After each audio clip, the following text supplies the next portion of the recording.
얼마나 힘드셨을까 생각하니 참 심심한 위로의 말씀을 드립니다. 두 분 다 발제하느라 고생하셨어요. 저부터 좀 간단하게 이 책을 읽은 소감을 좀 말씀드리면, 저는 뒷부분은 좀 슬슬 넘겨가면서 봤고 오늘 두 분 발제를 통해서 좀 보충을 했는데, 우리가 지난 시간에 얘기했던 것처럼 이거는 이제 그 이른바 2차 산업혁명에 대비한 제조업 강국들의 그 직업훈련 제도의 변천사에 관한 책인 거죠. 그래서 2차 산업혁명에서 성공했던 나라들이 독일, 일본, 미국, 뭐 영국, 뭐 이런 대표적인 강국들이 그런 나라들이잖아요. 그럼 이런 나라들은 어떻게 그렇게 그 어떤 제조업 강국으로 성공할 수 있었는가를 역으로 이제 직업의 어떤 직업 훈련이라는 측면에서 역으로 추적을 해보는 뭐 그런 책이라고 할 수 있죠. 근데 재밌는 게 특히 전쟁이라고 하는 요소가 굉장히 중요한 역할을 했던 것 같아요. 특히 독일, 사실 이 책의 주 무대는 독일이잖아요. 다른 나라들, 일본, 영국, 미국은 다 참고로 독일과 비교하기 위한 참고 사례로 보여준 거고, 사실 주된 메인 테마는 독일이거든요. 독일이 어떻게 저렇게 강력한 제조업 강국이 돼서 지금도 독일 벤츠, 뭐 아우디, 뭐 독일 차 지금도 전 세계에서 제일 잘 나가잖아요. 여러분 길거리 돌아다니면 독일 차 우리나라에서 많이 타고 다니잖아요. 그 이유가 뭐냐? 독일이 왜 그렇게 제조업 강국이 됐고, 독일이 장인들의 나라잖아요. 마이스터니 뭐니 해가지고 유명한 장인들이 막 많고, 그런 사람들이 돈도 많이 벌고 사회적 존경도 얻고 그러는데, 어떻게 그런 사회가 가능했는가라는 걸 이 제도를 통해서 이제 추적을 한 이제 그런 내용이라고 할 수 있고, 이게 보면 특히 그 2차 세계대전과 나치 정권 시절이 굉장히 중요한 역할을 했다라는 게 굉장히 인사이트가 있고 재밌는 포인트죠. 그러니까 나치 정권은 이 직업 훈련 과정마저도 정치적 이데올로기 교육의 장으로 생각을 했고, 거기에 굉장히 큰 통일성과 어떤 의미를 부여했던 거야. 그래서 일관되게 그 직업 훈련 과정에서도 나치즘을 교육하면서 그리고 또 직업 훈련의 질이 좋아야 됐어. 왜냐하면 독일은 탱크를 만들었잖아요. 독일의 그 티거 전차라고 그 밀리터리 덕후들은 잘 알지만 정말 무시무시한 그 무기였거든요. 그래서 거의 뭐 소련 그 전차가 그 영화로도 많이 나오잖아요. 소련 전차가 막 이렇게 포를 쏘면 티거 전차 팡 하고 튕겨내 이렇게 포를 너무 이게 전차가 견고하게 잘 만들어져 있어서 이렇게 독일 전차는 그 소련 전차가 쏜 포를 그냥 이렇게 튕겨내요. 그래서 그 독일의 그 전차남이라고 하는 유명한 그 만화가 그 이렇게 나올 정도로 하여간 그런 굉장합니다. 그래서 그런 것들이 그 어떤 이 독일의 어떤 숙련을 되게 강화하는 경향을 가져왔고, 일본도 사실은 2차 대전에서 주요 참전국이었고 자기들 스스로 항공모함을 만들어낸 나라잖아요. 그러니까 당연히 이제 그런 이렇게 직업훈련을 강조했는데, 일본은 그게 지난 시간에 얘기한 것처럼 기업별로 직업훈련을 강조해서 그 기업 안에서 숙련을 인정받아서 승진하고 출세하고 평생 고용이 보장되고 뭐 사실상 연금까지 보장되는 그런 구조를 만들었던 것 같고, 미국은 이제 미국은 그게 잘 안 됐던 거죠. 노조가 워낙 약하다 보니까 대신 미국은 그게 대학 교육으로 흡수가 된 거죠. 그래서 미국에서 관리자로 출세하려면 대학을 나와야 되기 때문에 결국엔 4년제 대학을 나와서 공대 이런 걸 나와가지고 그래서 관리자가 돼야 돈도 많이 벌고 회사 안에서도 출세하는 이제 그런 구조가 된 거예요. 그래서 미국은 무조건 대학 가자. 그래서 대학 교육이 발전한 거죠. 실제로 4년제 대학 엄청 발전해 있잖아요. 이공계, MIT 뭐 이런 것들. 그리고 영국은 거기서 붕괴한 거죠. 영국은 산업화를 처음 1차 산업혁명을 만들어낸 나라고 2차 산업혁명 초기까지도 이끌었음에도 불구하고 결국 2차 세계대전 이전에 사실상 그 숙련 체계가 붕괴한 거야. 그게 이제 노조와 어떤 기업들 사이의 어떤 그런 이해관계 혹은 세력 갈등에서 한쪽이 무너져 버림으로써 그냥 이 직업훈련 교육 자체를 그냥 방기해버리는 그런 결과를 가져온 것 같아요. 그래서 영국은 아주 고도로 숙련된 그 금융산업, 이른바 시티 오브 런던시를 중심으로 한 금융산업만 초발전을 하고, 그래서 그 사람들은 지금도 세계 최고 엘리트로 살죠.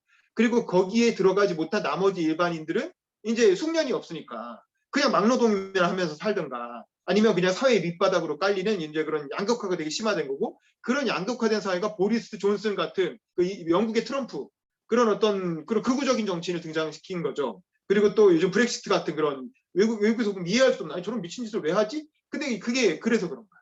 이게 제대로 숙련받지 못한, 그리고 사회 양극화로 깔려버린 어떤 그 하층민들이 수가 워낙 많다 보니까 이제 그 양반들이 이제 그렇게 정치적으로 극단화되는 경향이 나타나는 것 같고, 뭐 이건 뭐 그런 거예요. 그럼 이제 그런 과정에서 어쨌든 나치의 그런 집단적인 게 독일의 어떤 숙련 수준을 높여놨고, 그게 2차 대전 이후에도 물론 논란이 있고 우여곡절이 있었지만 어쨌든 잘 굴러가면서 지금까지 제조업 강국으로 남아 있는데, 그럼 우리나라는 뭐냐? 결국 우리가 우리나라 공부하려고 이거 하는 거잖아요. 우리가 뭐 독일이 궁금해서 공부하는 게 아니라 거기서 뭘 배워갖고 우리나라의 직업 훈련, 우리나라의 직업 교육, 또 노동자들의 어떤 숙련 향상에 어떻게 기여할 것인가를 알려고 이 공부를 하는 거잖아요. 그래서 우리나라를 생각해 보면 우리나라도 제조업 강국이잖아요.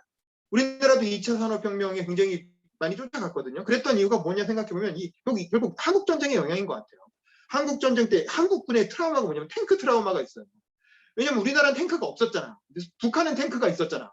그래서 일방적으로 탱크 한 100몇십 대 밀고 내려오는데 우리가 일방적으로 밀렸거든요. 초기에는. 나중에는 뭐 미군이 와서 다 잡았지만 초기에는 그게 엄청나게 불리한 전략이었고 그러다 보니까 박정희 정권이 군사 정권이 들어오고 나서 제조업을 엄청나게 강화한단 말이에요. 그럼 북한은 더 했지. 북한은 너무 심하게 해서 나라가 망해버렸고 우리는 그건 아니고 처음엔 경공업을 시작했다가 60년대에서 70년대로 넘어가는 시점에 이른바 그 중공업화, 2차 산업화죠. 1차 산업화가 농업 국가에서 경공업 국가로 바꾼 그 수출 주도형 산업화 전략을 시작한 게 60년대라면 70년대 박정희 정권은 우리 오원철 씨 책에서 봤잖아요. 2차 산업화를 추진하는 거예요. 그래서 기존의 경공업을 중화학공업화. 그래서 그때 우리가 뭐 기계화, 뭐 정유산업이라든가 기계공업이라든가 그리고 자동차 산업, 조선 산업. 자동차 산업 왜 했겠어요? 탱크 만들려고 한 거예요. 탱크를 우리가 자체 생산하기 위해서 미국의 도움을 받지 않고 스스로 탱크를 생산하기 위해서 자동차 산업이 당연히 필요했던 거고 우리가 그 함선을 만들기 위해서 항공모함까지 못 만들었지만 전함을 만들기 위해서는 조선 산업이 필요했던 거죠.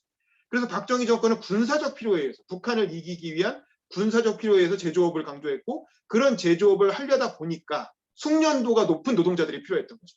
그래서 기술공업 교육을 강조했던 거죠. 박정희 정권에서. 그래서 공고를 만들어서 이른바 실업교고등학교를 만들어서 빡세게 뭐 선반에서 뭐 이렇게 하고 뭐 이런 기술 교육 때부터 하기 시작한 거야.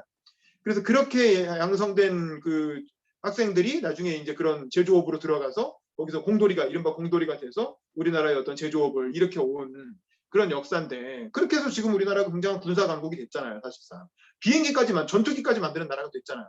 전 세계에 그런 나라 얼마 없거든요. 근데 이제 문제는 지금부터인 거야. 지금부터. 우리가 계속 그렇게 제조업 강국으로 갈 것이냐.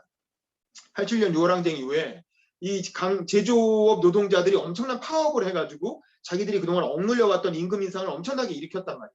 그러면서 그 노조가 강해지면서 지금의 이른바 귀족 노조가 된 거죠. 그래서 그 숙련된 제조업 노동자들이 지금 연봉 9천 1억을 받으면서 자식들한테까지 자리를 지금 넘겨주려고 하고 있단 말이야. 그래서 지금은 그 노동자들이 박정희가 키워온 노동자죠. 근데 그게 지금은 오히려 한국의 발목을 잡고 있단 말이야. 그리고 또 우리가 지금 젊은 사람들한테 그런 거 배워갖고 기술 배워서 이렇게 선반 깎고 뭐 이렇게 해가지고 자동차 만들고 배 만드는 거 안 하려고 그러잖아요. 우리도 미국처럼 4년제 대학 가서 공대 나와갖고 관리자 하려고 그러지 그런 노동자를 안 하려고 그런단 말이야.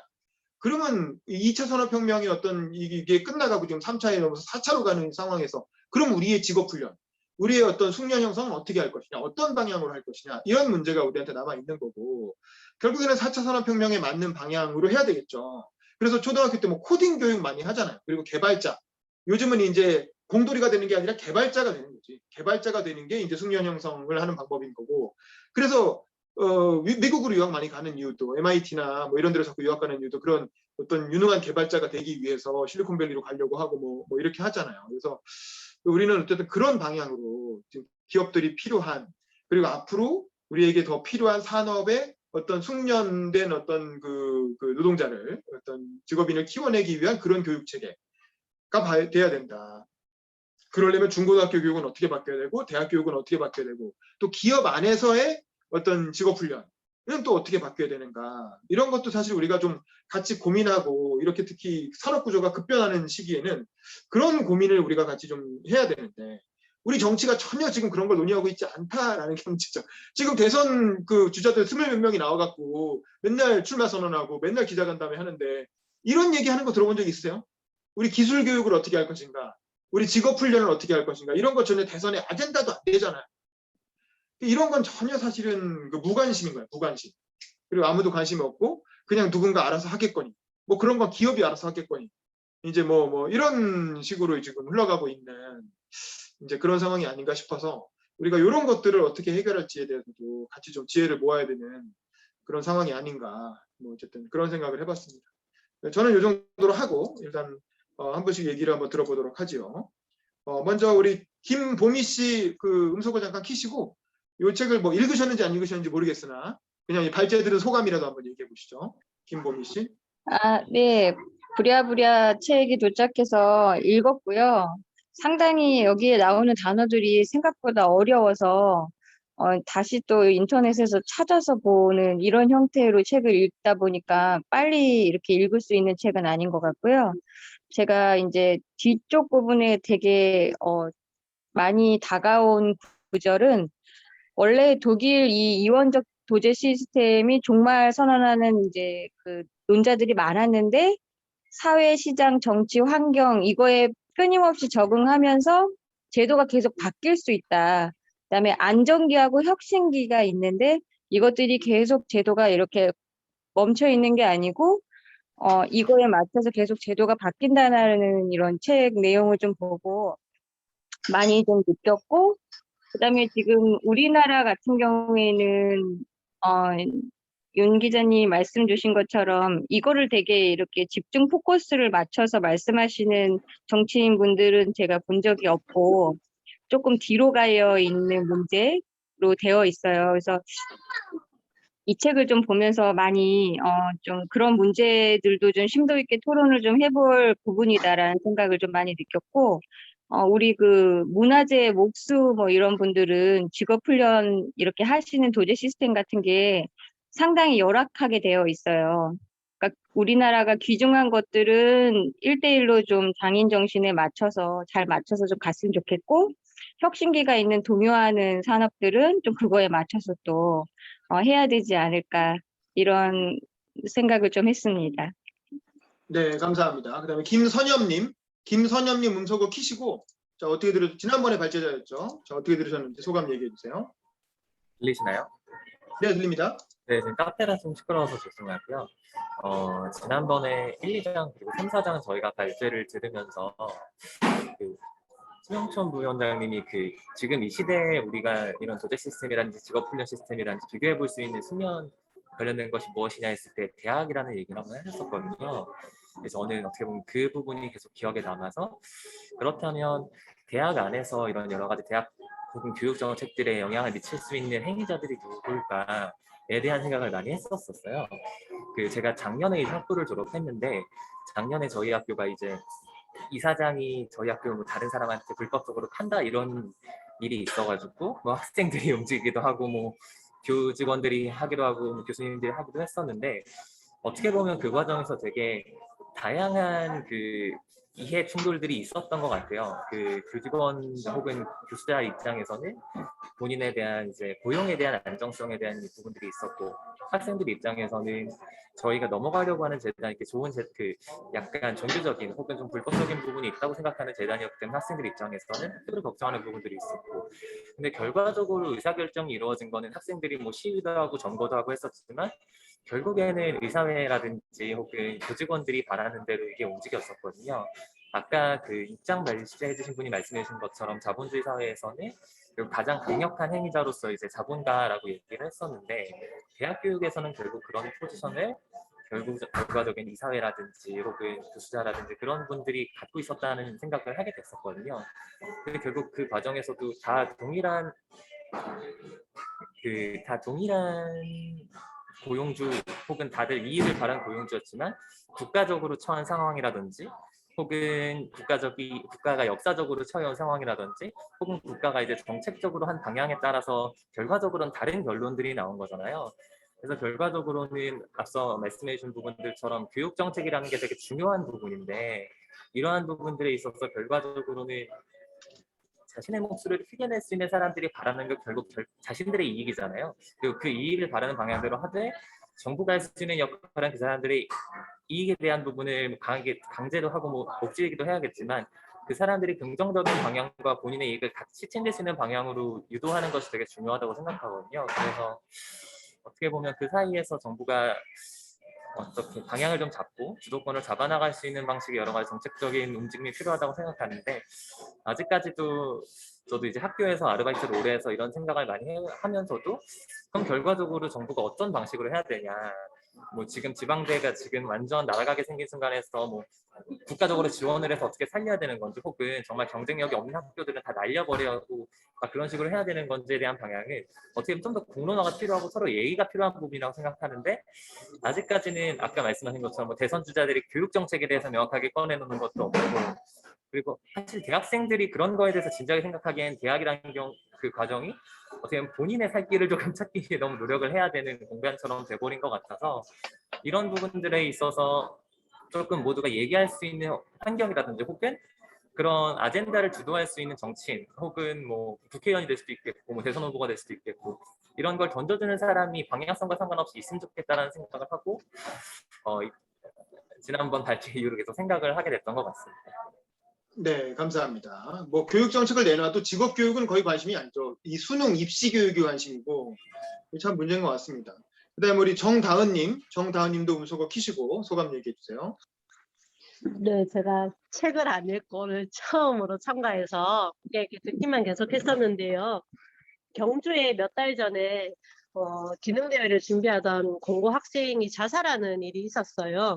갑자기 얘기 들으면서 그 이야기도 생각이 나고, 그래서 숙련된 노동자, 뭐 양성 이런 단어들이 나오던데 이야기는 잘 들었고, 지금 채팅에도 썼는데 우리나라 기능대회 모습을 보면 공고의 모습, 그리고 또 다른 뭐 상고의 모습들이 사실은 다 드러나거든요.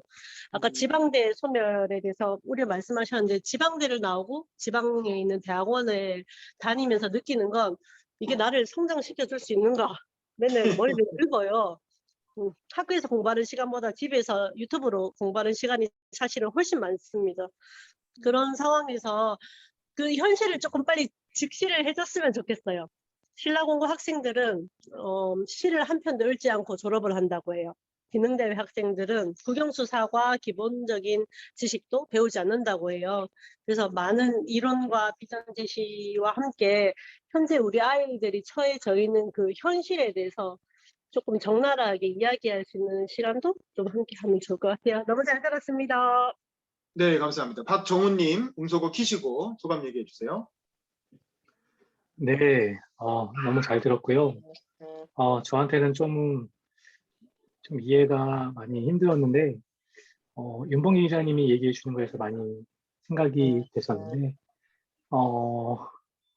저는 공고를 다녔고, 그 한국의 도제교육 시스템인 그 HID 넷을 통해서 직업학교에서 많이 이렇게 기능사도 따고 했는데, 중요한 건 이제 그 산학 연계되는 시스템이 너무 취약돼 있다는 거. 그러니까 내가 기술을 배우고 기술이 숙련공이 되기 위해서 뭔가 회사랑 연결이 돼서 뭔가 계속 끊임없이 계속 내가 훈련을 해야 되는데, 그게 안 되고 있다는 게 너무 안타깝고요. 그냥 그런 산학의 혁신 클러스터를 좀 말해주는 그런 후보가 나왔으면 좋겠다는 생각이 들었고, 그 좀 알아보다가 독일에 들리시나요? 네, 들립니다. 네네. 독일의 그 포르쉐나 그 만트럭이나 이런 회사들이 한국에 그 공고 3학년생을 재학생을 상대로 3년 동안 교육을 시스템을 해주고, 그래 아우스빌딩이라는 그런 교육 자격 인증 그런 시험을 하고 있더라고요. 그래서 우리나라 기업도 현대자동차나 이런 우리나라 뭐 삼성전자도 그 공고 학생들이나 학생들, 대학생이랑 연계해서 이렇게 빨리 그 학생들을 키워야 되지 않나 그런 생각이 들면서, 새로운 사실이 뭐 이런 우리나라의 그 자동차를 그 완성차를 만들지만 핵심 기술 자체는 로열티를 많이 내고 있다고 하더라고요, 외국 기업에. 그래서 좀 그렇게 좀 우리나라가 핵심 기술을 이게 선진국 추격형에서 벗어나서 우리가 좀 우리만의 기술을, 우리만의 엔진과 우리만의 기술을 그런 가지고 있는 그런 선도형 국가가 되었으면 좋겠다는 생각이 들었습니다. 이상입니다. 네, 감사합니다. 오종원 씨 음소거 키시고 소감 얘기해 주세요. 예, 전 책을 안 읽어가지고 설명 잘 듣고 많이 배우고 있습니다. 이상입니다.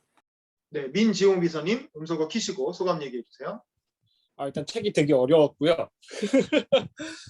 어, 제도가 하나의 어떤 제도가 만들어지는데 여러 가지 여러 이해관계자들이 엮여 들어온다는 생각이 들어오는구나라는 걸 다시 한번 깨달을 수 있는 기회였던 것 같고, 직업 훈련에 관련해서는 일단은 직업 계고 같은 경우에는 물론 이제 저는 노동계에 대해서는 젬병이라 가지고 다른 분이 이제 의원실 차원에서 맡아서 직업 계고 개선 방안을 고민해 보고 있는데, 현재까지 결론은 백약이 무효하다, 방법이 없다 라는 게 내부적인 결론이라서 참 암울을 하더라고요. 어떻게 해야 되나 하는 생각이 드는데, 근데 방금 전에 보니까 박정원 님이 뭐 독일에서 우리나라 학생들 직업기부 학생들을 대상으로 하는 뭐 프로그램을 운영하고 있다고 말씀해 주셨는데, 혹시 그 프로그램명 카톡으로 좀 보내주셨으면 좋겠는데 가능하실런지요? 네, 뭐 네, 그걸 죄송합니다. 네, 개통으로 네, 보내드릴 수 있습니다.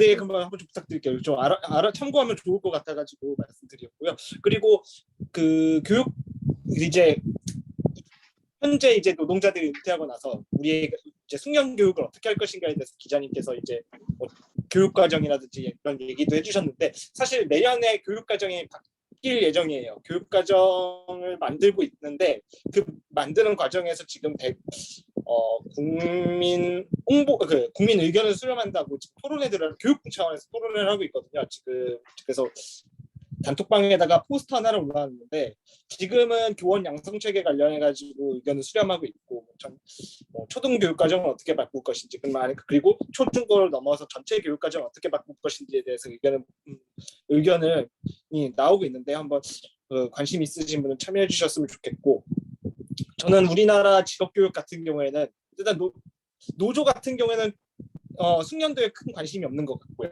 대학은 제가 지금 몇몇 대학교에 벌어진 일들을 좀 찾아봐서 우리 얘기도 기사화도 해봤는데, 우리나라 대학 교육의 직업 훈련 혹은 어떤 커리어 발전을 기대할 수 있을까? 당분간 쉽지 않을 것 같다. 그리고 대학 교육에 돈을 투자해서라도 늘려야 되지 대학 교육의 질을 향상시켜야 되지 않겠냐는 여론은 대학 내 우리나라 대학의 구조, 그리고 그 대학의 구조에서 야기되는 비리 문제 때문에 대학에 돈을 넣어야 된다는 여론도 저항이 크더라고요.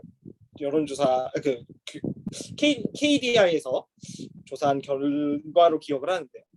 그래서 결국에는 지금처럼 기업이 어떤 노동 숙련도 향상을 위한 교육을 담당해야 된다는 얘기인 것 같은데, 사실 과거보다 이직이 활발해지면서 기업 입장에서는 어떤 직원을 계속해서 숙련시킬 니즈가 떨어지고 있잖아요. 그런 기업이 노동자를 숙련시킬 요인이 떨어지는 거를 누군가가 보충을 해줘야 되는데, 사실 정치권에서도 그 바닥에 있는 사람이라서 드릴 말씀이 없는 게 참 송구하지만, 우리나라는 기업에게 인센티브를 주는 방향으로 나가야 되지 않을까라는 생각이 들었습니다. 나머지 기구가 영향이 너무 없는 것 같아요. 네, 그다음에 우리 권효재님도 음소거 키시고 소감 얘기해 주세요. 네, 덕분에 굉장히 재밌는 책을 잘 읽었고요. 굉장히 좋은 많은 생각을 할 수 있는 책이었습니다.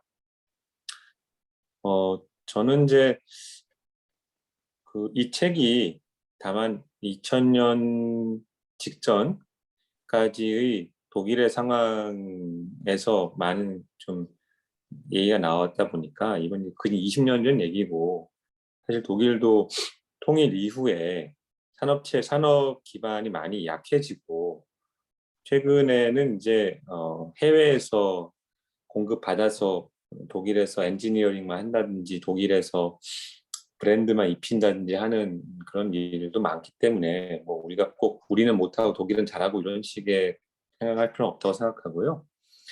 그리고 저는 이제 우리나라는 제도만 잘 세팅되면 사실 그 어떤 나라보다도 이 전문적인 그 뭐랄까 인력을 양성하는 데는 세계 톱 레벨이라고 봅니다.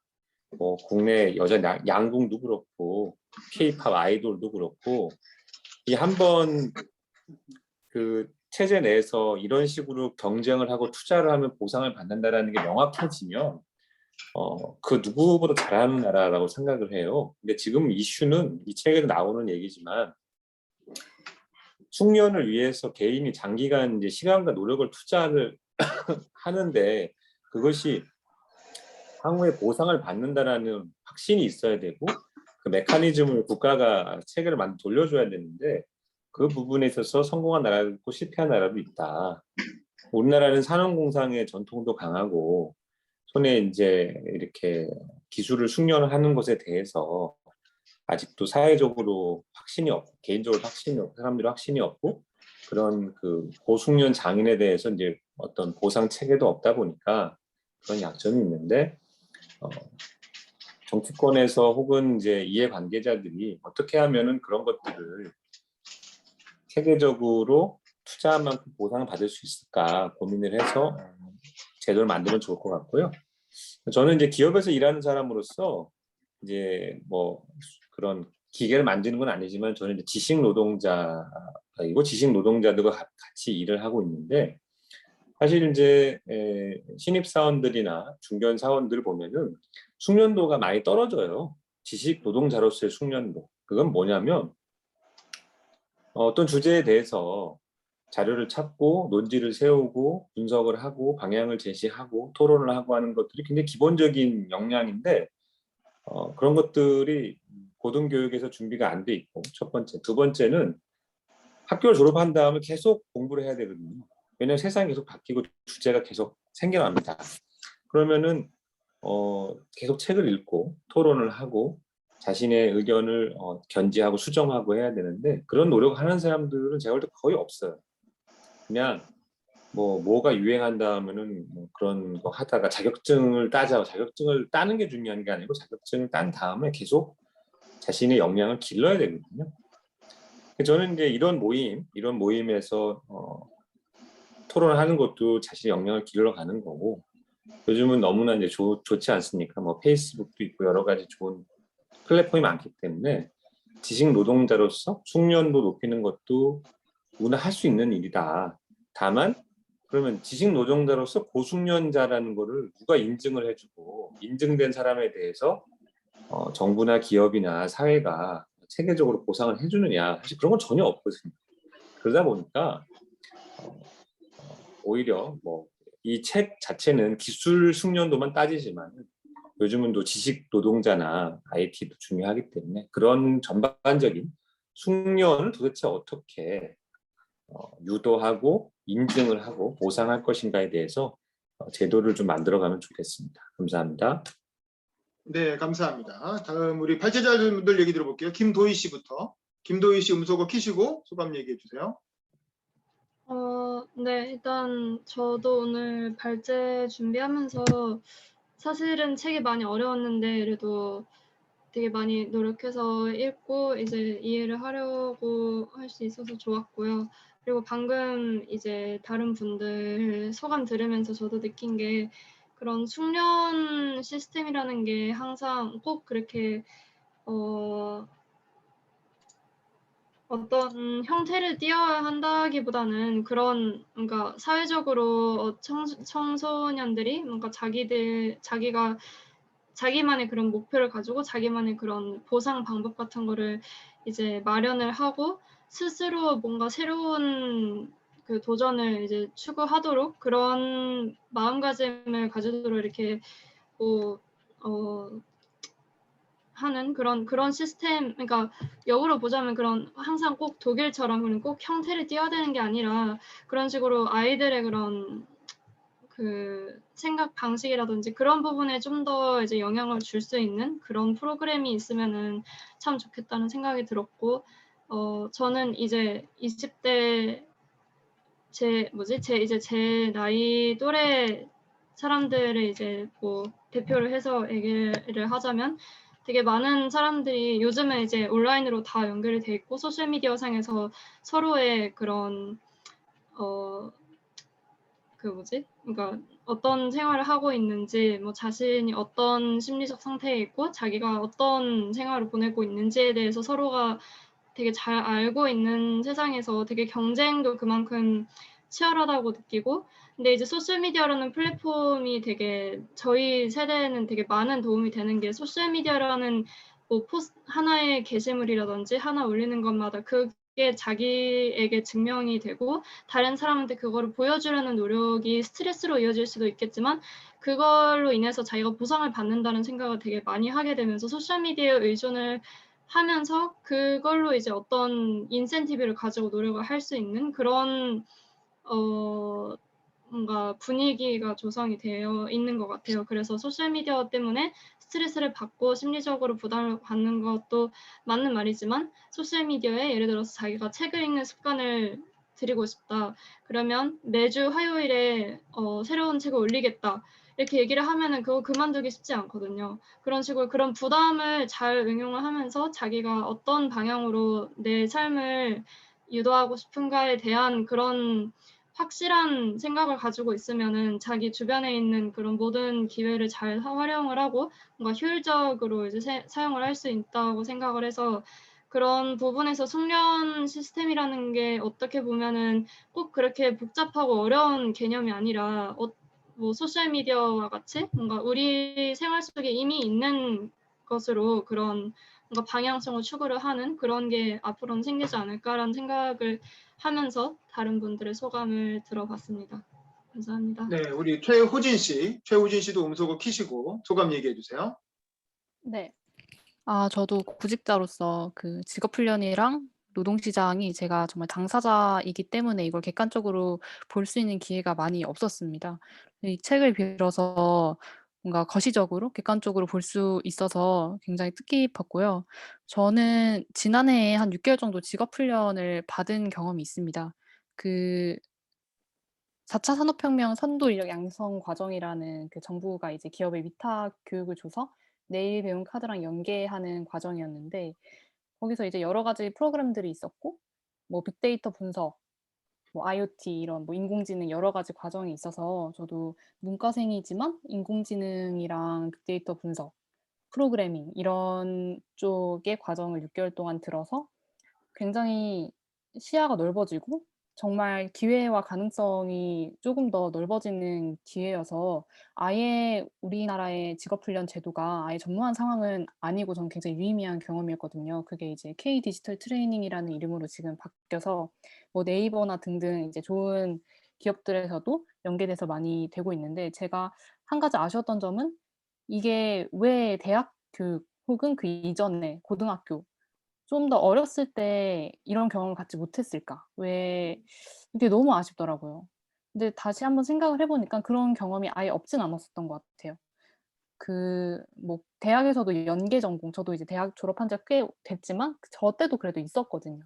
IT랑 융합하는 전공도 있었고, 뭐 여러 가지 뭐 동아리라든지 혹은 뭐 MIT나 이런 정말 좋은 유수의 기업들도 개발 쪽 프로그램 IT 쪽은 다 오픈 소스를 지향하기 때문에 유튜브나 이렇게 들으려고 하면 무크 이런 거 활용해서 충분히 노력하면은 문과생으로서도 뭔가 기술에 관한 직업 훈련이 충분히 가능할 수 있는 상황이었는데, '이게 왜 안 됐지?'라고 돌이켜 보면은 결국에 우리나라 교육과 제도가 뭔가 젊은 사람들의 학생들의 사고의 유연함 그런 것들을 길러주지 않는 교육이어서, 그걸 시도하는, 왜냐하면 기술은 계속 기하급수적으로 발전을 하고 계속 필요한 기술이 달라질 수 있고 산업 환경이 계속 변화하기 때문에 결과적으로는 그거에 유연하게 뭔가 적응하고 좀 유연하게 도전하고, 내가 지금까지 해온 루트가 아니더라도 과감하게 도전할 수 있는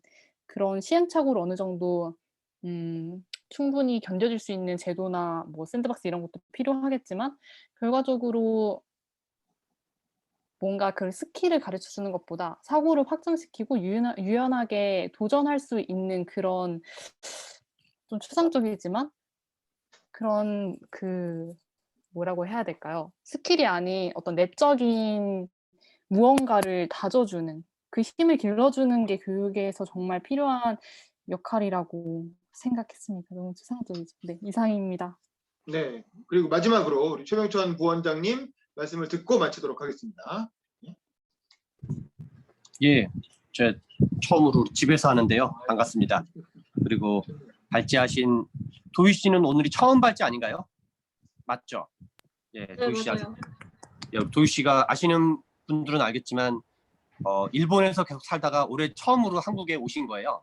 작년부터. 그래서 일종의 제1동포로 계시다가 이제 일본에서 계속 계시다가 이제 한국에 체류한 지가 2년 된 거거든요. 지금 한 1년 반 정도 된 건데, 그래서 이 어려운 한글로 된 어려운 책을, 한글로 읽어도 어려운 책을 이제 아무튼 읽고 발제를 하신 것 자체가 아주 훌륭하게 생각을 하고 있습니다. 네, 감사합니다. 도희 씨 아주 수고.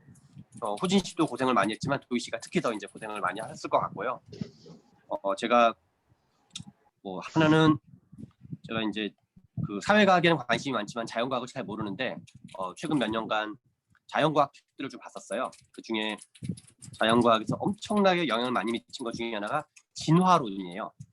근데 지금 경제학이 크게 두 가지 이론이 있는데, 하나는 우리가 주로 배우는 교과서 경제학은 뉴턴 역학적 세계관이 담겨 있는 거예요. 그래서 그 경제학 교과서에 왜 수요 공급 곡선이라고 있잖아요. 그거를 처음으로 한 사람이 케인즈의 스승이었던 알프레드 마샬이라는 사람인데, 그냥 그 자체가 어떤 이제 그 뉴턴 역학적 세계관. 그래서 약간 100원을 인풋하면 뭐 100원짜리 캔커피가 나오는 것 같은 이렇게 인과관계가 분명한 게 경제학 교과서의 기본 논리 구조인데, 그게 경제학 교과서의 어떤 주류적 하나의 방법론이고, 또 하나 경제학의 주류적 전통 중에 하나는 방금 말한 약간 수리적이고 계산적이고 수학적인 거라기보다 역사적 분석에 관한 경제학 전통이 있는데, 그게 주로는 경제사학에 담겨 있어요. 근데 경제사학을 쭉 공부하면 예컨대 한국은 왜 농지개혁에 성공했는가, 한국은 왜 뭐 그 경제성장에 성공했는가, 한국은 왜 중화공업에 성공했는가를 보면 핵심 결론이 뭐냐면 진화론과 같아요.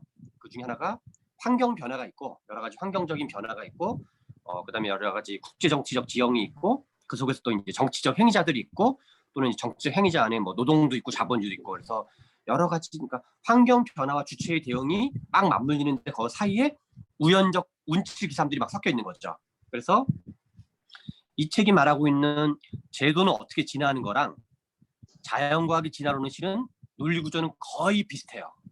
그게 이제 하나 얘기하는 거고, 두 번째는 제가 이제 이 책에서 비중 있게 언급하지 않은, 매우 중요한데 비중 있게 언급하지 않은 거는 자본주의 자체의 환경 변화를 별로 언급하지 않았어요. 어떤 내부의 정치적인 동맹의 변화와 노사관계의 변화는 주로 많이 했는데, 행위자들의 플레이어를 많이 언급했는데, 이 책의 후반부에서 호진 씨가 발제했던 거에서 환경 변화의 제약 조건을 강조했는데, 정작 이 책 자체는 그걸 거의 언급하지 않았어요. 제가 지금 저는 이제 혹시 제가 카카오톡에 우리 단톡방에 올린 거 좀 한번 봐주실래요? 제가 단톡방에 그냥 종이에다가 만든 도표를 간단하게 올려놨거든요. 그걸 보면서 얘기를 할게요. 제 소리는 들리죠? 네, 들립니다. 제가 올린 거를 보시면 위에 가로축이 1번, 2번, 3번, 4번이 있고, 그 상단에 있는 가로축이 있고 하단에 있는 가로축이 있어요. 상단에 있는 가로축은 제가 이제 뭐라고 표현했냐면 번호를 매겨놨어요. 1번, 2번, 3번, 4번. 이거는 자본주의 변천사예요. 한마디로 말하면 경제사에서. 그리고 우리 책에서 나와 있는 거를 적절하게 섞은 건데, 제가 알고 있는 거랑 제 견해랑 책에 있는 거 섞었는데, 이 책의 특징은 1945년 이전까지의 자본주의만 다루고 있다는 거예요. 그거를 일단 유의하고 보실 필요가 있는데, 그러면 자본주의는 크게 4가지 변천사를 겪었어요. 같은 자본주의여도. 1번 수공업 자본주의, 2번 경공업 자본주의. 이게 이제 면방직 산업이 주로 이때인 거죠. 흔히 산업혁명이 좀 이렇게 본격화되는 시기가 이때고, 그리고 마르크스 엥겔스도 경공업 자본주의 시대예요. 우리 한참 노동운동 막 격렬하게 되고 이럴 때 다 그때고, 그 다음에 이제 사회주의 운동이 유럽에서 활발하던 시기도 이때예요. 그다음에 3번이 포드주의에 기반한 중화공업 자본주의. 그래서 호진 씨가 발표한 거랑 도희 씨가 발표한 것 중에 표준화라는 개념이 등장하거나 그러면 그건 전부 다 3번과 관련된 걸로 생각하시면 돼요. 숙련의 표준화 어쩌고저쩌고 이런 게 등장한 건, 그다음에 기업 내 직업 훈련도 다 3번에 관련된 거고, 그리고 1960년대 70년대 이후, 그리고 지금 최근에 특히 이제 90년대 이후의 자본주의는 지식정보 자본주의라고 표현할 수 있겠죠. 또는 첨단 제조업 자본주의라고 표현할 수 있는데, 그러면 1번 수공업 자본주의 때 일반적인 숙련 애쯤은 뭐였던 거냐면 수공업자가 암묵지에 기반한 도제 시스템을 했었어요. 예를 들면 이때도 자동차 산업이 있었거든요. 그때 자동차는 지금 구찌나 샤넬처럼 수제품이었어요. 수제품. 그래서 마르크스의 자본론 1권을 보면 어떤 표현이 나오냐면 망치 종류만 200개였대요.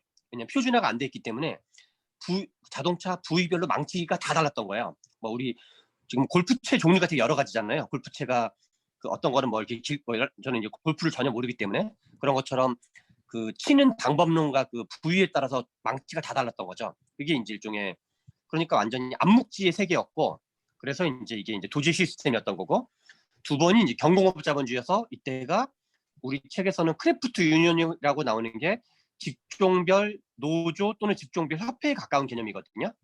우리나라로 치면 약간 이제 직업별 노조에 가까운 거죠. 산업별 노조 이런 게 아니라. 그리고 직업별 노조가 산업별 노조의 전신이에요. 예컨대 경제사나 노동운동사 같은 걸 보면 어떤 표현이 나오냐면 구두 재화공 노조, 그 다음에 양복점 노조 이런 표현들이 나와요.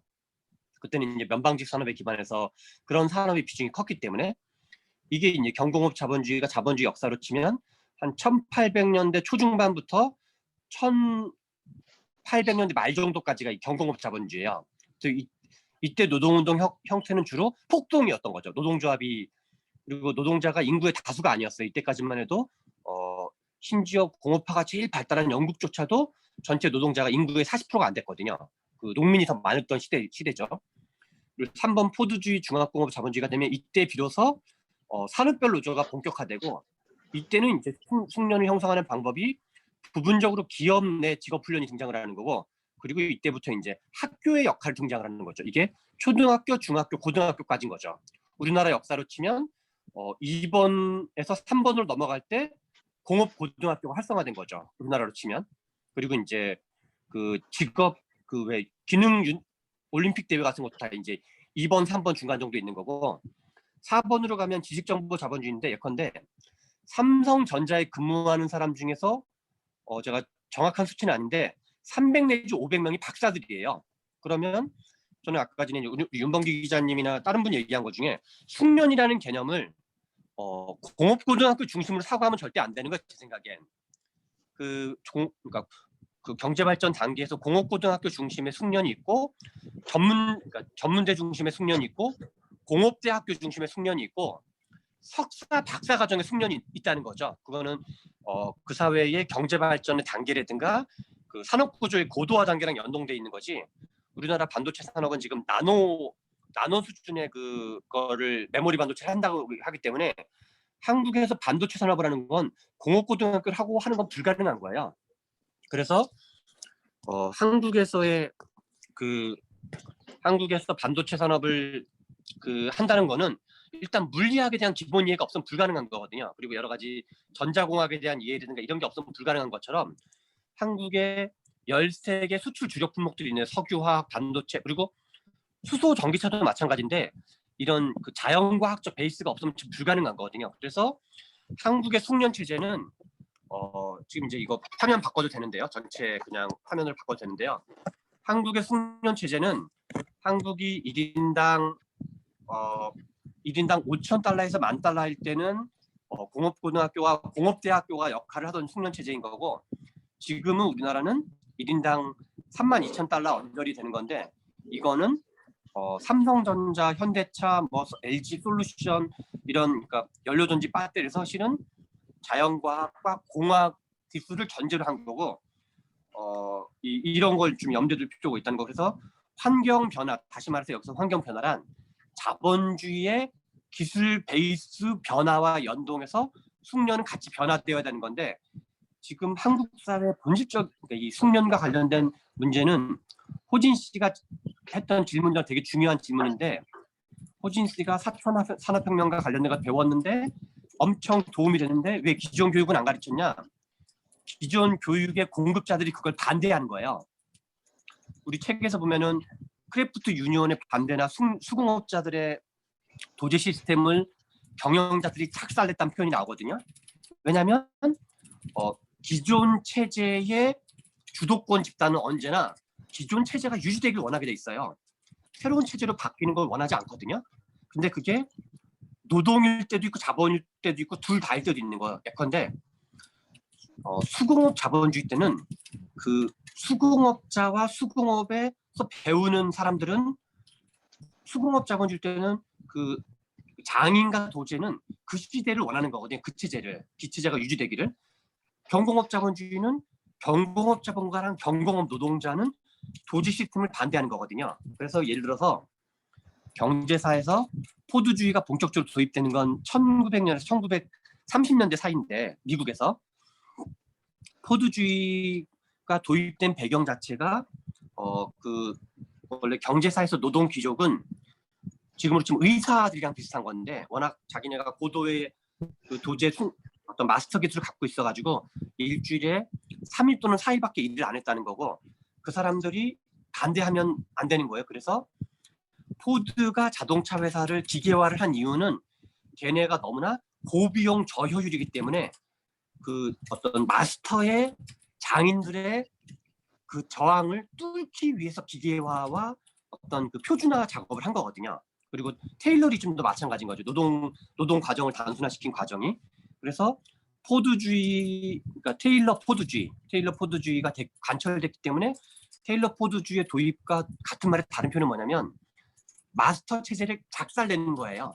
마스터 체제를 그 장인 중심의 그 도제 시스템을 이거를 작살내야지만 이게 도입되는 거죠. 그래서 실은 한편으로는 자본주의의 실제 변화 과정은 구산업에 기반한 자본과 노동이 있고 신산업에 기반한 자본과 노동이 있는데 실제 계급 투쟁은 우리가 개념적으로 생각하면 자본연합과 노동연합으로 되는 걸로 보여지지만 실제 인류 역사의 변화는 구산업 자본노동의 연합체와 신산업 자본노동 연합체의 대결인 경우가 훨씬 더 많아요. 그래서 포드주의 자본가 때는 포드주의를 도입되면 무슨 이점이 있냐면 미숙련, 반숙련 노동자들이 월급이 4배가 뛰었다는 거예요. 그러니까 포드주의 자본가랑 미숙련, 반숙련 노동자가 정치 동맹을 맺어가지고 전통 도제 시스템을 작살을 낸 체제가 포드주의거든요. 그리고 우리나라는 지금 우리나라 민주노총, 한국노총이 한국 민주화 운동의 핵심인 건 분명해요. 한 축이었던 건 분명한데 이들은 새로운 산업에 걸맞는 교육 시스템을 반대하는 거거든요. 어떤 작업장 재편을 반대하는 거거든요. 그러면 새로운 작업장 재편의 이해관계가 맞는 세력이 누구냐면 한편으로는 일론 머스크 같은 세력이고 그다음에 이번에 지금 정의선 같은 사람인 거고 또 한 축으로는 청년 노동자들인 거예요. 왜냐하면 기존 진입자와 신규 진입자가 있으면 이론적으로 생각할 때 기존 진입자인 민주노총으로 상징되는 86세대 노동자에 대해서 과도하게 과보하는 보호주의 정책을 핀다는 얘기는 신규 진입자인 청년 노동이 새로 들어가는 거에 대한 장벽을 폈단 말과 같은 말인 거거든요. 우리 독과점 원리도 똑같은 거예요. 그래서 이 지금의 숙련 체제는 석박사 과정 대학 체제 이쪽이 중심적인 일자리인 거고 중하층 일자리가 이제 전문대와 그다음에 이제 그 특성화고를 봐야 되는 거죠. 그래서 우리가 좋은 일자리로 많이 배출한다는 얘기는 좋은 일자리로 배출할 수 있는 석사, 박사, 학사 과정에 얼마만큼 많은 사람들의 그게 지금 현재 기업의 수요와 산업의 수요를 걸맞는 일자리를 배출하고 있는 게 아닌가의 문제를 봐야 되는데 지금은 제가 보기엔 전혀 그렇지 않다. 지금은 호진 씨나 도희 씨 같은 사람이 원하는 교육을 가르치는 게 아니라 그 교수의 자아실현하는 교육을 하고 있다는 거죠. 왜냐하면 자기가 그게 편하거든요. 그래서 그 교수는 과거에 배우는 걸 현재 가르치는 거고 지금의 청년들은 미래에 적응하고 싶은 기술을 현재 배우고 싶은 거거든요. 근데 그러면 교수가 일단 불편해요. 왜냐하면 자기 자신도 재교육을 받아야 되거든요. 정교조 교사들도 마찬가지인 거예요. 그래서 저는 이게 본질적으로 수요 공급의 미스매치와 그러니까 환경 변화와 새로운 교육의 미스매치, 그러니까 환경 변화에 걸맞는 새로운 교육이 이루어지지 않는 거고, 이게 학생의 수요와 교육 공급자들의 미스매치인 거고, 시간 축의 미스매치예요. 그러니까 과거 교육, 현재 교육, 미래 교육에서 미스매치가 같은 말이 다른 표현이라는 거죠. 그래서 그러면 이 숙련 체제와 이 어떤 청년들 한 명 한 명이 경쟁력을 갖는 문제는 새로운 환경 변화에 맞는 교육을 받느냐 문제거든요. 본질적으로. 그러려면 이 새로운 정치 동맹을 어떻게 구성할 거냐 문제랑 같은 말이라는 거죠. 그러면 누가 도대체 새로운 기업 환경 변화와 산업 환경 변화에 이해관계가 일치하는 집단들이 누굴 거냐. 그 중에서도 동맹을 통해서 다수파 연합을 형성할 수 있는 게 누구냐. 그 중에 한 축이 청년이고 또 하나는 제가 보기에는 대기업이에요. 우리나라 재벌 개념과 대기업 개념과 산업 개념은 다른 개념인데, 재벌은 약간 소액 주주를 등쳐먹는 구조를 갖고 있기 때문에 재벌 자체는 점진적으로 개혁을 해야 되는데, 대기업과 산업은 좀 다른 거예요. 미래지향 산업, 아까 말한 수소, 전기차, 연료전지, 배터리, 바이오 산업, 그다음에 반도체 산업 이런 것 등등은 이 사람들은 계속 자기네 경쟁력 강화를 위해서라도 환경 변화에 적응하길 원하거든요. 그리고 그에 걸맞는 유능한 노동력이 공급되길 원해요.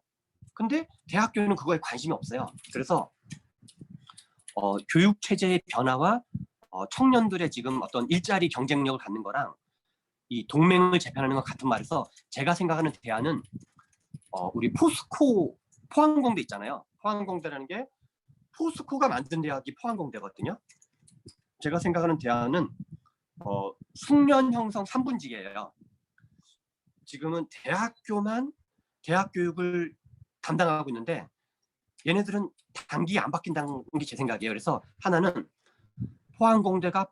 포스코가 포항공대를 만들었던 것처럼 글로벌 제조업 경쟁력을 갖는 우리나라, 특히 우리나라 제조업들이 글로벌 경쟁력을 갖고 있는 게 많은데 거기가 전부 다 박사, 석사 과정의 대학을 만들도록 정부가 지원해야 된다는 게 제 생각이에요.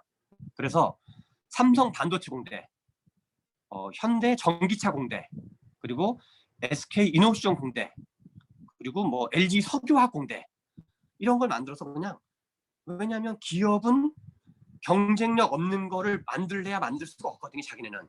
그래서 걔네들한테 엄청나게 파격적인 세제 혜택을 줘내가지고 삼성 반도체 공대를 만들라는 거죠. 다만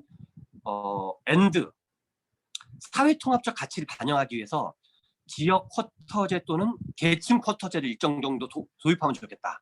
이게 이제 제 생각이고, 여기에 기업이 주도하는 대학이 제가 생각하는 대학 그 하나인 거고, 두 번째는 중앙정부랑 그 이제 지방정부 중에 제가 이제 서울시에서 일을 했었는데 광역정부 정도 되는 규모의 경제가 작동을 해요. 기초지자체는 불가능한데, 서울시는 우리나라 전체 예산이 1년에 560조인데 서울시 예산은 40조 정도 되거든요. 그리고 이제 경기도가 23조 되는데, 그러면 보통 광역 지자체 중에 인구가 좀 되는 데는 한 적으면 5조, 많으면 40조 정도 돼요. 그러면 거기는 중앙정부가 매칭을 좀 지원해 줘가지고, 예컨대 중앙정부 2조 원, 뭐 서울시 1조 원 이렇게 해가지고 기업이 관여하고, 그러니까 이제 대기업 또는 외국계 기업 또는 기술 기반 중소기업들 그렇게 해가지고 예컨대 빅데이터 대학교, 그러니까 실제로는 프로그램인 거예요. 대학교, 정식 대학교가 아니라 일종의 기술 프로그램 대학교인 거죠. 기술 기반 프로그램 대학교. 그래서 대학 교육이 그러니까 숙련 그러니까 그 새로운 기술을 익히는 현행 대학 교육과 기업이 만드는 대학교와 정부가 만드는 대학교로 숙련 형성을 3분직해야 해야 된다. 이게 제가 생각하는 현실적 대안이에요. 아무튼 뭐 그런 게 제가 생각하는 대안이고, 그러면 거기서 이제 어떤 이 기업의 어떤 고임금 노동자가 된다는 얘기는 고숙련 노동자가 된다는 말과 같은 거기 때문에 지금 저소득 계층으로 되는 사람들이 어떻게 보면 좀 쓸모없는 교육을 받고 있는 게 되게 많은 거거든요. 여기서 기업과 산업 환경의 변화에 걸맞는 교육을 받을 수 있도록 어떤 접근권을 줘야지 되는 게 아닌가, 이런 게 제 생각이고, 그리고 이제 이제 나머지는 뭐 대충 그게 이제 전체적으로 한 얘기이고, 그리고 우리 지용 씨한테는 아까 전에 얘기한 것 중에 그 대학 교육과 관련돼서 KDI 자료가 있다는데 그거는 좀 우리 뭐 전체 카톡방에 올려주든가 아니면 저한테 좀 개인적으로 보내주셨으면 하고, 그리고 뭐 그래서 저는 이 청년들의 격차 문제와 그다음에 지금 어떤 아까 산학 연계도 같은 말이에요. 누가 이거 이해관계를 갖냐면 저는 결국 산업 쪽이라 생각을 해요. 특히 기업이 기업 중에서 글로벌 경쟁에 노출되어 있는 고부가 가치 기업, 그게 결국 대기업이에요. 대기업. 그래서 대기업이 주도권을 갖도록 설계하는 게 제가 생각하는 대안의 핵심이다. 이게 이제, 그리고 기술력을 갖고 있는 기술 기반 중소기업들, 거기가 거버넌스를 주도하라고 만드는 게 핵심이고, 특성화 고등학교조차도 그런 거에 걸맞는 협회가 특성화 구조학교의 프로그램을 짜도록 도와주고 정부는 그거에 대한 여러 가지 예산 지원이라든가 그런 인센티브를 지원하는 게 핵심이다. 즉 결국 이거는 구체제가 신체제 사이에서 어떤 미스매치가 실은 제가 생각하는 모순의 원천이다. 이런 게 제 생각입니다. 이상입니다. 하나만 그 포스코 얘기가 나와가지고 하나 가지 말씀드리면은 네.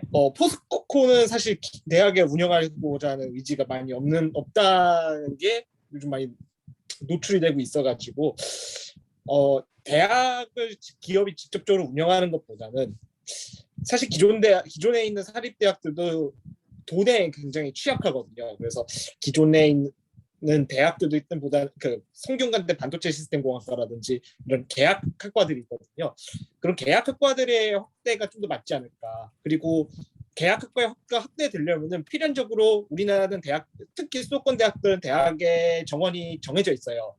그리고 정원이 정해져 있고 계약학과 인원이 늘어나려면은 다른 과의 인원이 줄어야 되는데 그 다른 학과의 인원을 줄이면서 그 기존의 경쟁력 없는 학과들, 보통 문과대가 문과대가 되겠죠. 문과대의 기존에 있는 교수 인력들, 학생들의 반발을 어떻게 최소화할 것이냐가 부원장님 솔루션의 과제가 되지 않을까라는 생각이 들어요. 그 얘기를 좀 하면 이 구체제의 저항이 본질이거든요. 그리고 언제나 구체제가 다수파예요. 그러면 이거는 일종의 어떻게 보면은 구체제와 신체제의 계급투쟁 문제예요. 일종의 이제 체제와 체제 사이의 갈등이 이 이슈의 본질인 거고, 이 책도 같은 얘기고, 그리고 그게 마르크스주의의 핵심이에요. 마르크스주의적 사고방법론에. 근데 최근에 그 이재용 사면에 대한 여론조사가 되게 많이 나왔어요. 이제 좀 여론조사마다 다르긴 하는데 이재용 사면에 대한 여론조사가 대체로 70% 가까이 나와요. 저는 그거를 어떻게 이해하냐면 이재용에 대한 사면의 여론조사는 왜 이렇게 높을까? 박근혜 여론조사와 이명박 여론조사와 이재용 여론조사 중에서 이재용 여론조사는 왜 60 내지 75% 정도 나올까를 저는 어떻게 해석하냐면 가설인데, 우리나라 국민들이 반도체 산업을 국가 전략 산업으로 저는 생각한다 생각을 해요. 그래서 이재용 그 개인이 이뻐서가 아니라 반도체 산업 자체가 나라를 대한민국의 어떤 운명을 좌우하는 국가 전략 산업을 인식하기 때문에 이재용에 대한 사면 여론이 높다고 생각을 하거든요. 그러면 그 지용 씨가 지금 해준 질문에 대한 저의 답변인데, 저는 기존 체제가 저항을 최소화하면서 본질은 이 체제를 무너뜨리는 거예요. 근데 이 체제를 어떻게 무너뜨리냐면 점진적으로 무너뜨리냐, 급진적으로 무너뜨리냐, 직선을 통해서 그러니까 우리 야구로 치면 직구를 통해서 무너뜨리냐, 커브로 무너뜨리냐, 아니면 당구로 치면 원 쿠션, 투 쿠션, 쓰리 쿠션으로 무너뜨리냐는 건데, 제일 좋은 거는 다수파 연합을 만드는 것 그 자체가 제일 중요한 거예요. 그러면 제가 생각에는 기존의 정원은 건드리면 안 돼요. 왜냐하면 그건 저항을 일으키게 돼요. 그래서 저는 계약학과도 관계없고, 과를 인수하는 것도 관계없고, 단대를 인수하는 것도 관계없다고 생각을 해요. 그래서 그걸 유연하게 접근해야 되고, 대신 사례를 많이 만들어야 돼요. 사례를. 그래서 다수파 국민들의 지지, 그러니까 제가 이재용 사면을 얘기한 이유는 국민들의 지지율이 높다는 얘기예요. 그러면 처음에는 국가 전략 산업만 그걸 인정해 줘야 돼요. 단계별로 접근해야 돼요. 그래서 반도체, 뭐 전력, 그러니까 미래차, 뭐 그 연료전지, 바이오 이런 식으로 몇 개 이번에 그 기재부가 4개 산업을 한 2조 약간 안 되게 그 R&D 지원하기로 했거든요. 같은 거예요 결국. 뭐 이 정도는 오죽하면 거 지원하기로 했겠어요. 그런 거를 국민적 지지율이 높은 것부터 대학교의 인수를 니네가 세우든가 인수하든가 과를 하든가 단대를 인수하는 거는 열어주는 거죠. 그래서 그거에 맞게끔 그러니까 뭐 어차피 가성비가 중요하고 실질적으로 기존 대학 체제를 박살내는 게 본질인 거예요. 그래서 그리고 어느 순간에 이렇게 지금 대학교가 100%고 기존 구체제가 100% 권력을 갖고 있고 신체제는 0%다 그러면 야금야금 잠시만 된다는 거예요. 구체제가 90%, 신체제가 10%. 이 사례를 성공하면 나중에는 8대2, 7대3, 6대4, 51대 49, 49대 51이 되면 신체제가 승리하는 거라는 거예요. 그래서 중요한 건 다수파 연합을 만드는 거예요. 다수파 연합. 그래서 정치적 합의만 있으면 정원을 늘리든 말든 아무 관계가 없어요.